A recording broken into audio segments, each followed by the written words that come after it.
This chart compares the total wartime manufacturing output of two iconic World War II tanks. German industry completed roughly 1,300 Tiger I heavy tanks. The United States produced over 49,000 M4 Shermans. For decades, popular analysis has evaluated the Sherman by placing it in isolated, one-on-one combat scenarios against heavier, thicker German armor, where it frequently suffered high casualty rates. But evaluating the M4 strictly through individual tactical encounters ignores its actual design parameters. The Sherman was engineered as a logistical weapon system, optimized from the ground up for continuous mass production. The United States faced a supply constraint no other combatant shared. They had to manufacture and ship armored divisions across global supply lines, fighting simultaneously in the deserts of North Africa, the hedgerows of Europe, the Russian steppes, and the jungles of the Pacific. By prioritizing part standardization and factory throughput, American industry generated a level of operational availability that overwhelmed individual enemy vehicle specifications through sheer replaceable volume. The Sherman evolved directly from this vehicle, the M3 Lee. The M3 was a rapid stopgap design with two severe flaws. It presented a dangerously tall silhouette to enemy gunners, and its primary 75mm gun was locked into a side sponson, drastically limiting its firing angle. The U.S. Army required an immediate upgrade, but retooling an entire assembly line for a clean sheet design would halt production for months, a delay they could not afford in 1941. Engineers struck a highly effective compromise. They retained the M3's reliable lower hull, drivetrain, and vertical volute spring suspension system. This allowed factories to continue pouring out the lower chassis without pausing their momentum. The engineering hours were spent entirely on the upper hull. They moved the 75mm gun into a fully 360-degree traversing top turret, equipped with a single-axis gyro stabilizer to keep the reticle on target while moving over rough terrain. Leaving the lower geometry untouched prevented factory shutdowns, while the rotating top turret completely rewrote the vehicle's combat capabilities. To meet astronomical production quotas, the Ordnance Department approved two distinct metallurgical methods for constructing the Sherman's upper hull: casting and welding. The M4A1 variant utilized a fully cast hull. Foundries poured molten steel into a massive mold, producing a single piece of armor with smooth, rounded edges that naturally deflected incoming shells.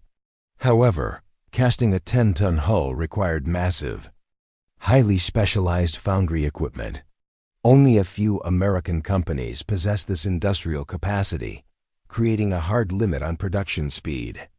The M4, M4A2, and M4A3 variants solved this by using welded hulls. This allowed automotive manufacturers to assemble tanks by welding flat-rolled steel plates together, expanding production to factories that lacked heavy casting equipment. Welding offered a distinct ballistic advantage. Rolled homogeneous armor was structurally denser than cast steel, providing 10 to 15% greater resistance against solid armor-piercing projectiles. Chrysler engineers eventually merged the two methods into a composite variant. They cast the complex curved front section of the tank, where hatches and bow guns required thousands of hours of intricate welding, and mated it to a flat welded rear hull. Running these casting and welding tracks in parallel meant the military never had to choose between specific metallurgical strengths. They simply kept every available factory operating at maximum capacity. The most severe bottleneck in the Sherman program was powertrain availability. The tank was originally designed around the Continental Radial aircraft engine, but the explosive expansion of the U.S. Army Air Forces consumed that supply line. This chart details how the Ordnance Department adapted the standard Sherman chassis to accept 5 radically different power plants, ensuring a lack of one specific engine would never stop the assembly line. The original M4 and M4A1 utilized The air-cooled Continental radial engine. Because aircraft engines are built vertically, the drive shaft sat high, forcing engineers to raise the roof of the Sherman and giving it its characteristically tall, vulnerable silhouette. The M4A2 was powered by two conjoined Detroit diesel truck engines. Because the Soviet Union standardized on diesel for their T-34s, the United States exported thousands of these diesel Shermans to the Russian front and supplied them to the U.S. Marine Corps. The M4A3 utilized liquid-cooled Ford GE, delivering 500 horsepower with exceptional low-end torque. It became the preferred, standardized combat tank for the U.S. Army in Europe. The M4A4 ran on the Chrysler Multibank, an intricate 30-cylinder behemoth created by gearing 5 separate automobile engines to a single drive shaft.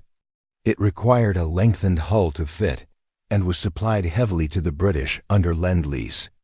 The British took advantage of the lengthened hull on the M4A4 to absorb the massive recoil of their own high-velocity 17-pounder anti-tank gun, creating the highly lethal Sherman Firefly variant.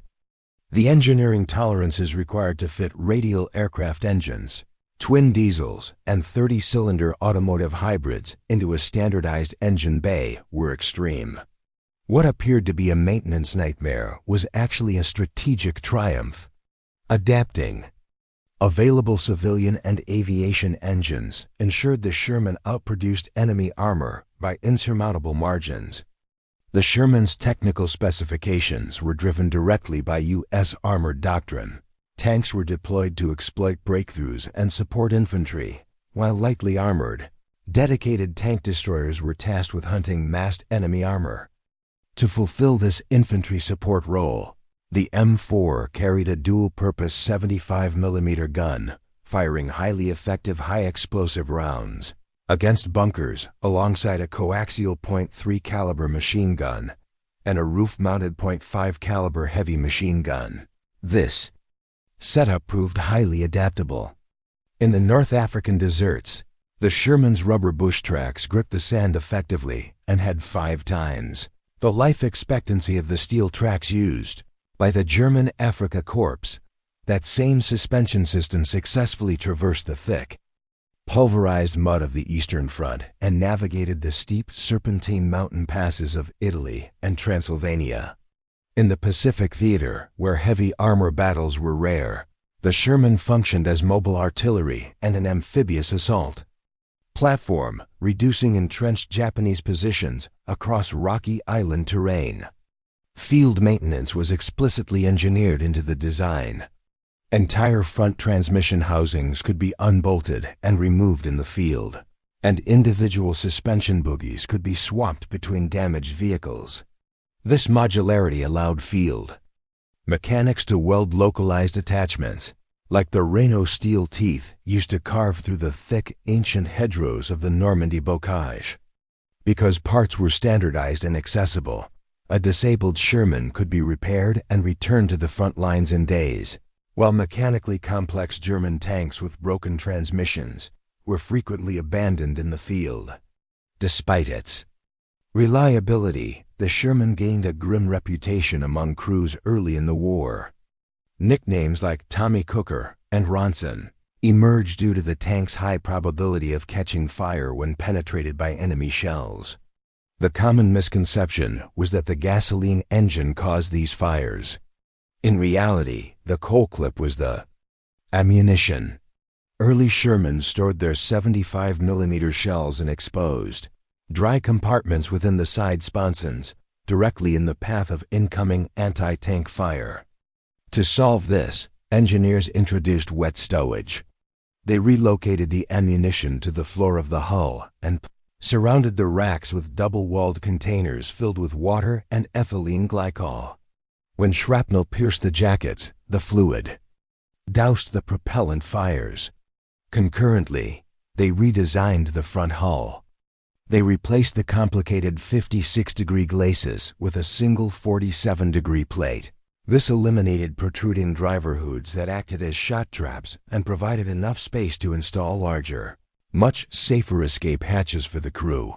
by late 1944.